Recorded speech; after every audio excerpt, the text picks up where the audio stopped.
Active হয়েছে।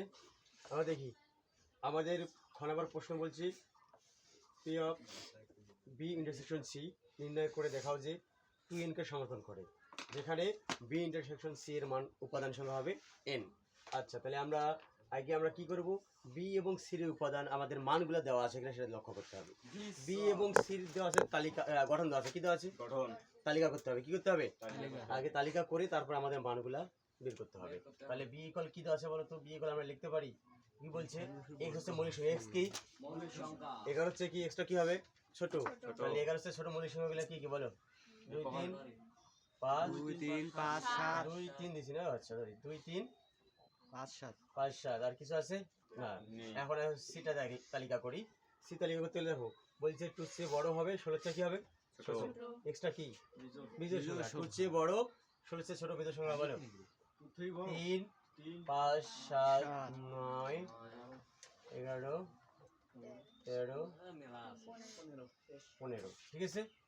আচ্ছা, এখন আমাদেরকে নির্ণয় করতে হবে কি, B intersection C. B intersection কি? B intersection C. সি বির মান আমাদের হচ্ছে 2 3 5 7, ইন্টারসেকশন 3 5 মান হচ্ছে 3 5 7 9 11 13 15 ক্লিয়ার।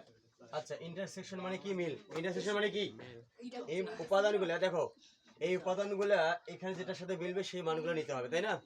দেখো তো কি মিলছে, 3 আছে, 3 আছে, 5 আছে, 5 আছে, 7 আছে, 7 আছে, বাকিগুলো নাই, নেওয়া যাবে না, যাবে না, 3 5 7। তাহলে ইন্টারসেকশন মানে যেগুলো মিলবে সেগুলো নিতে হবে। তাহলে আমরা বি ইন্টারসেকশন সি এর উপাদান কটা পাইলাম? 3টা। তাহলে উপসেট কটা বের হবে বলো তো? 8টা। বলছে পি উপসেট নির্ণয় করো। আগে উপসেট কটা বের হবে? 3টা থাকলে আমাদের উপসেটের সূত্র কি? 2 পাওয়ার n। তাহলে 2 n এর মান হচ্ছে 3, তাহলে কত হবে 8। তাহলে আমাদের 8টি উপসেট বের করতে হবে। কাটি, তাহলে অতএব P of B intersection C. তাহলে আমরা আগে তিনটাই নেই, 3 5 7, তারপর একটা একটা করে নেব। কটা করে নেব? একটা করে। আচ্ছা, 3 5 7, তাই না? এখন দুটো করে না, কটা করে নেবে?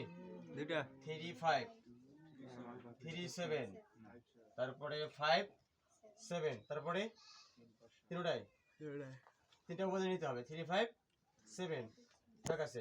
1 2 3 4 5 6, 1 2 3 4 5 6 7 8, কয়টি? 8টি। তাহলে আমাদের অঙ্কে বলছে যে বি ইন্টারসেকশন সি এর উপাদান কি হবে? n। কি হবে? n কি হবে? n। আচ্ছা, তাহলে বি ইন্টারসেকশন সি এর উপাদান বলো তো? বি ইন্টারসেকশন কি এটা? এদিক দেখো, আমাদের একটা এখানে বেশি উপাদান হয়ে গেছে, তাই না? ডাবল হয়ে গেছে, ডাবল না যাবে না, ডাবল না যাবে না। তাহলে 3 5 7 3 5 7, তারপরে আমরা দুইটা করে নিলাম, 3 5 3 7 5 7, আসলে কি ফাঁকা সেট। আচ্ছা, আমরা এটা কটা পাইলাম উপাদান? কটা? বলছে বি ইন্টারসেকশন সি এর উপাদান কত? n ইকুয়াল কত হবে? এর উপাদান আমরা কটা পেয়েছি বলো তো? এখানে কটা? এই যে এটার উপাদান কটা পেয়েছি? 3 5 7, তিনটা। তাহলে বি ইন্টারসেকশন সি এর উপাদান n ইকুয়াল কত? 3। n equal 3। n ইকুয়াল কত? 3। তাহলে এখন পি অফ ইন্টারসেকশন সি এর উপাদান কত? 8টি। কয়টি? 8টি। 8 ভালো তো 2 এর উপর কি দিলে কত হয়? 8। আচ্ছা, আর 3 মান কত বলো তো? n ইকুয়াল 3, 3 ইকুয়াল n, তাই না? তাহলে 3 জায়গায় আমরা কি বসাইতে পারি? n। তাহলে আমরা বলতে পারি কি সমর্থন করে।